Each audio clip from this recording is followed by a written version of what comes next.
The system.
This was interesting, to say the least.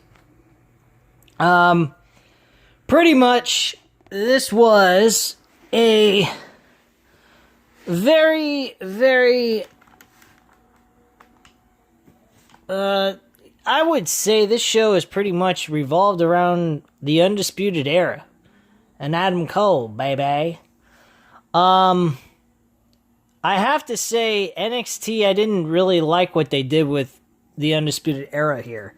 They made them very, very WWE main roster-ish. Their dialogue was very off. Roderick Strong seemed very spooked out and retarded. The way he was acting, I didn't particularly like that very much. This Dexter Lumis, I'm not really behind very much. I don't really care for him. He's not my cup of tea. He's very much like a lot of other characters that are on the show in some ways. He seems like he's dark and mysterious. I mean, he's kind of like Aleister Black without the bells and whistles. With the skulls and the dark characteristics or the Satanism type of thing going on. And I don't know if you could say that Aleister Black is Satanist, but I guess you could based on the imagery or the logos and stuff that he has on his clothing and so forth. But I'm not a big fan of Dexter Lumis, and Dexter Lumis faced Adam Cole, which wasn't a bad match. I'm not going to say it was. And I mean, Adam Cole did win the match, thank God. Him losing to Dexter Lumis would be devastating. Honestly, the show was average. Kind of felt a little like how Dynamite was last night. Sorry about the belch. Apologize if you don't like it. Skip through that. Anyway, a little late now if you already heard that. But anyhow, so we go straight to the ring with Adam Cole, baby, and the rest of the Undisputed Era except for Kyle O'Reilly. Because Kyle O'Reilly is out from this virus, so he doesn't want to get sick. I think he has a weak immune system or something like that. So that's pretty much the deal there.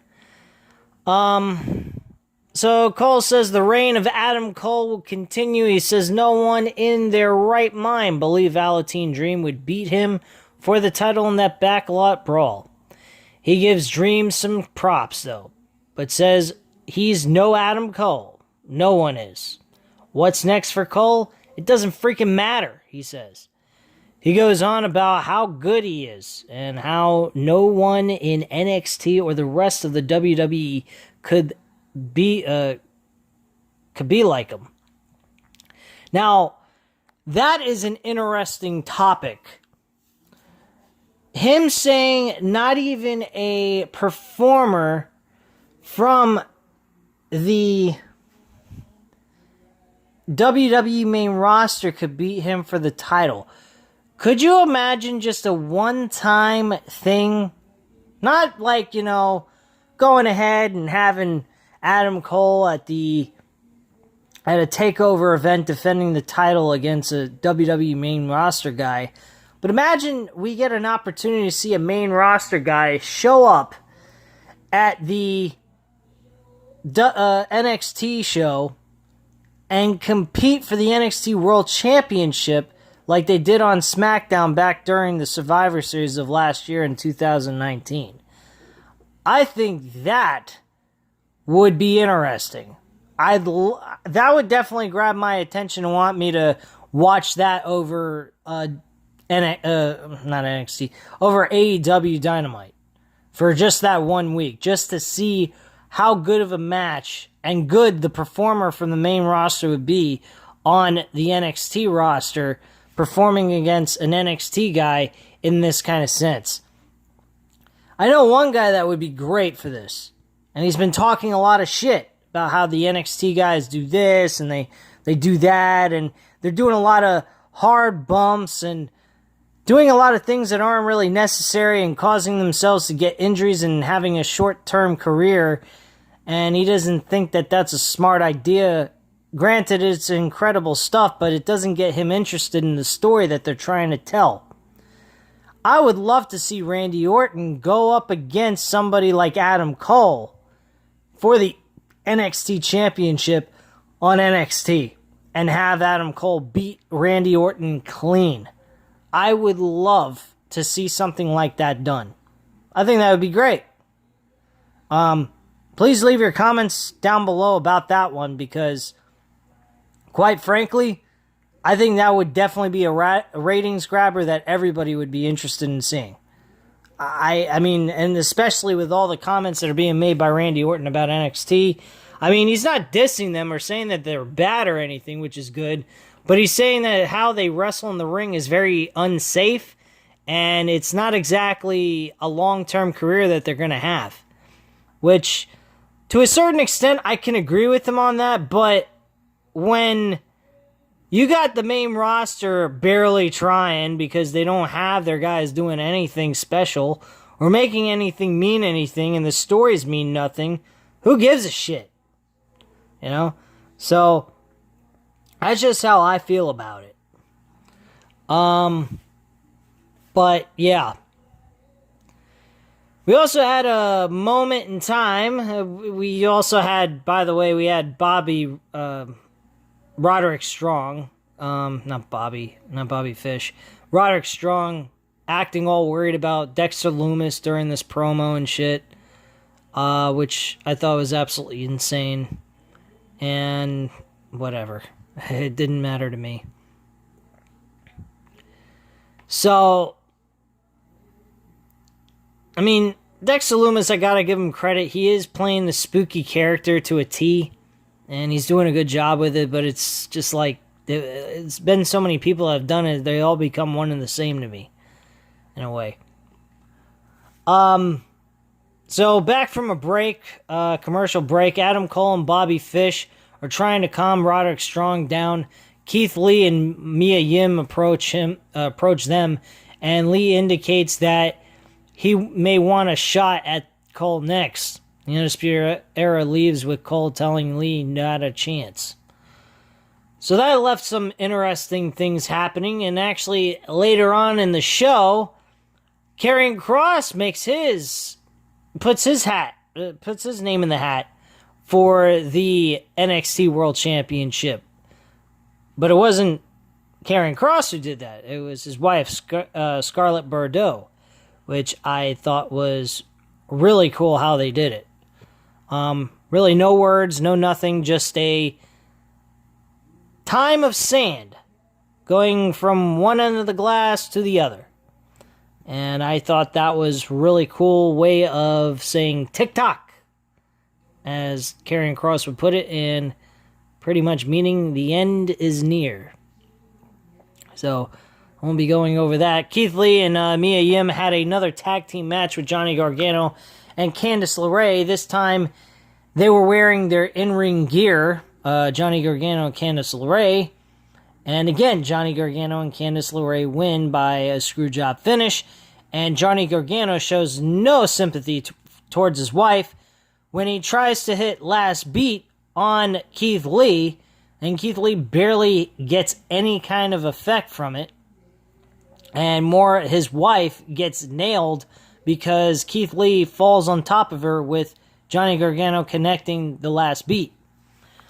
He picks up Candice off the ring, the mat, and from that point forward, he's trying to figure out really what to do with her. He doesn't want to leave her laying there in the middle of the ring for no good reason.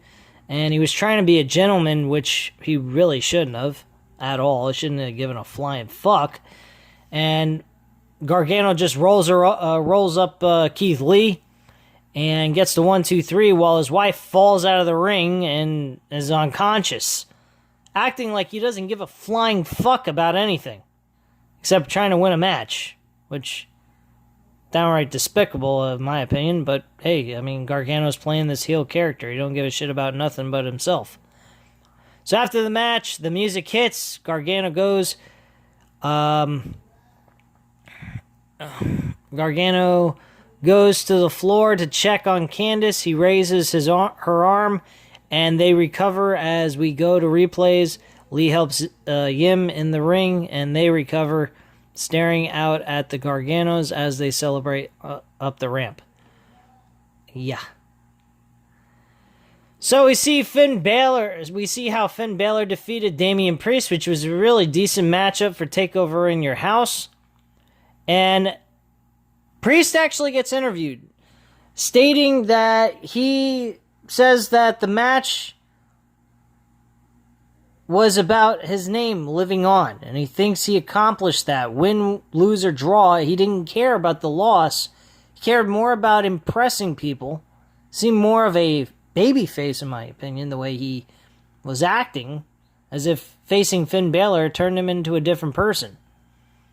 So he thinks he accomplished that, and that the name Damian Priest will live forever. Priest also told Mackenzie she's gorgeous, which was kind of random. So you definitely can tell that this guy has taken a change of character since this matchup with Finn Balor. So Mackenzie's backstage with Cameron Grimes. A real fucking loser. I can't stand the guy. Grimes is confident about facing Finn Balor again. He doesn't understand why he has to face him, but he's all willing to go 2-0. Takes a shot at Damian Priest as well. Grimes says, the one thing in his eyes isn't fear. Priest appears behind Grimes, and suddenly he's a bit afraid. Grimes says he knew Priest was close to beating Balor on Sunday. Priest drops Grimes with a shot to the face and taunts him while he's down. And that's all. Later on in the show, he's trying to get out of the match with Finn Balor, stating that his jaw's all fucked up. The referee goes with William Regal while William Regal's on a tablet, talking off of a camera. I think they're doing Skype or something. And he requests us to go and speak to Cameron Grimes about the fact that he's going to compete regardless, whether the doctors think he should or not, with his jaw. And as the referee is walking up to Cameron Grimes, you see him talking to two ladies outside of the arena. And William Regal's hearing all this, and he says, well, Sunshine, get prepared. You're going in the ring whether you like it or not. You don't seem so banged up to me. So get your ass straight and get in the ring. And that's pretty much that segment there later on in the show. Io Shirai's promo video package about her winning the NXT Women's Championship. Folks, we didn't see Charlotte Flair. Holy shit, it was fucking amazing. Don't count on it. You should expect to see her in probably either next week or the week after. I'm guaranteeing you that. But, regardless of all that, Io Shirai had a nice win. I want to see Io Shirai face Charlotte Flair one-on-one. I want to see Shirai beat this bitch. Because It's time to put Charlotte Flair in her place and put her away out of the NXT roster. Because whatever she was spilling in that promo, which was great, she ain't portraying it in the ring. She thinks she's special and she's above everyone else. And she ain't NXT, born. She's just a so-called superstar who is a prima donna bitch who I could care less about. We have Inda Sheer versus Mikey Durbrie and Mike Reed. This was a one-way beatdown squash match. Big deal. Don't really care. Let's see. Already discussed about William Regal telling Cameron Grimes to go in action with Finn Balor. Tyler Breeze and Fandango actually do a serious promo here discussing about their upcoming match next week for the NXT Tag Team titles. He said, both of them said, we were very focused on entertaining the audience, which is something that they pride themselves on doing, but they never took the in-ring action very seriously. That's why they never won any major tag titles in their career as a team. So at this point in time, since this big win they got for the triple threat match, the challenge for the tag team titles, they really want to win this match. They are definitely determined to move forward with their careers as a tag team and win gold. I liked what they delivered here. They sound normal. They didn't sound like a joke. They sounded like they were being taken seriously. And yet at the same time, they're going to be doing shit that, is what they were doing before. Trying to do something that I'm not particularly entertained by. And I don't find them particularly funny. I think they're great in the ring together. I think they do a good job. But overall, they don't need to do the entertainment part. They got the wrestling nailed down. Keep it like that. They don't need to do all this fashion police bullshit and all these weirded out get-ups that they do going to the ring with these astronaut clothing and fucking police clothing and stuff. They look like fucking strippers. Male strippers. And I don't particularly care for that at all. We get a quick look at Karrion Kross defeating Tommaso Ciampa, which wasn't much. One-sided beatdown. We also get an interview by one of the reporters. She interviews Tommaso Ciampa about his loss. He doesn't really give any words about it. He looks pretty devastated and frustrated at the loss that he had against Karrion Kross. Not that I blame him. He didn't really put a whole lot of offense into this matchup. So, really, that's kind of how I feel about that. Robert Stone tries to sign Rhea Ripley, which was a joke and a half. I love what she did. She went ahead and just beat the shit out of him. She said, yeah, come here. I'll talk to you. She takes him over by catering. I think it was catering. With a table that wasn't being used. Punches him, I think, square in the gut or square in the balls. Don't know which. Doesn't really matter. He's hunched over. She grabs him, power bombs him.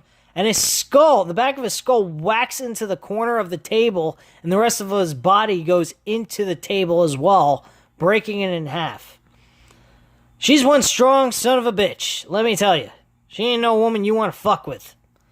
But yeah, she didn't want nothing to do with Robert Stone. She doesn't have any faith or belief that he would be any help to her, and didn't feel that she needed his help to begin with. Cameron Grimes lost to Finn Balor here.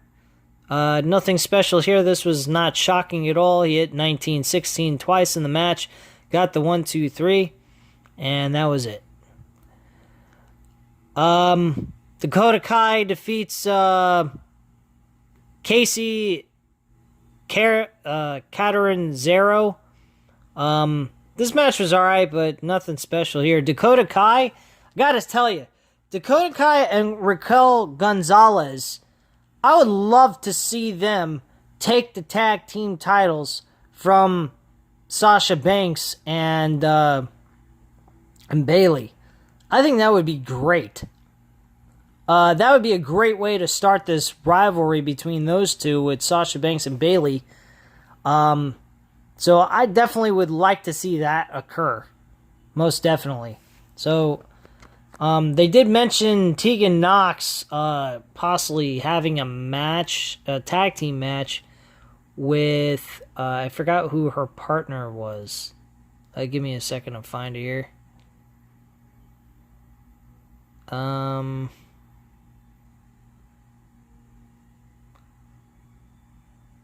So yeah, Tegan Nox and Shotzi Blackheart. I believe that probably Dakota Kai and Raquel Gonzalez are going to get be the mysterious opponents to challenge the... Oh wait, hold on, I'm incorrect here. They're actually challenging the women's champion, whoever it is, next week, depending on who wins the tag team titles between Sasha Banks and Bayley versus the Moronics and Alexa Bliss and Nikki Cross. So they're already getting a shot. That's kind of weird. Didn't particularly think that was great at all for them to do that, just reading that information.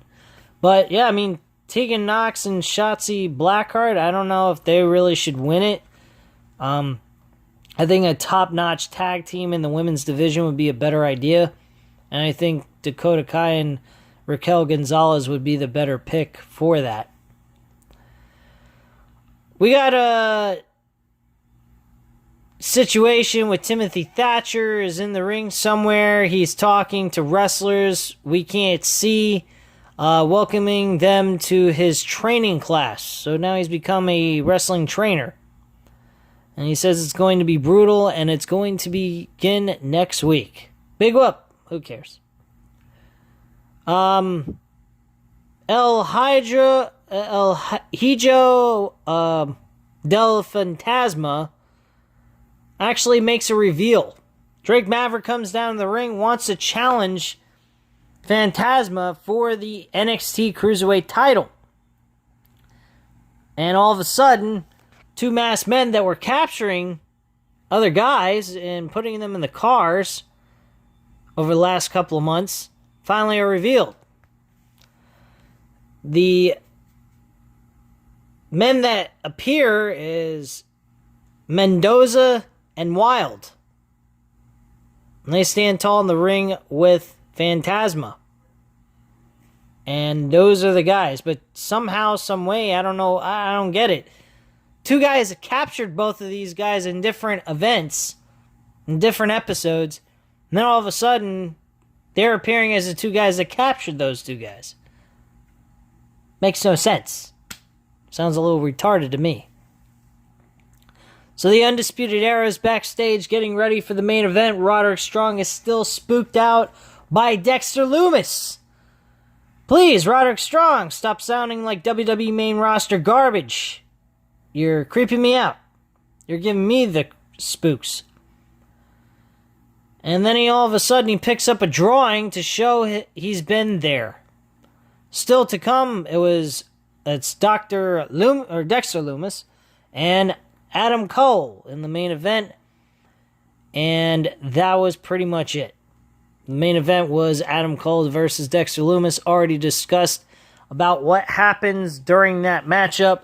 So nothing more needs to be said here. That's pretty much it, guys. Adam Cole wins. And then Karrion Kross's wife, Scarlett Bordeaux, comes down the ring with an hourglass and flips it, and the sand's going down to the bottom part of the glass. Pretty much stating, tick-tock, your title reign is coming to an end. So I'm looking forward to that. I definitely am okay with Karrion Kross challenging for the NXT World Championship, but I was kind of hoping that his first title win would be for the North American Championship against Keith Lee.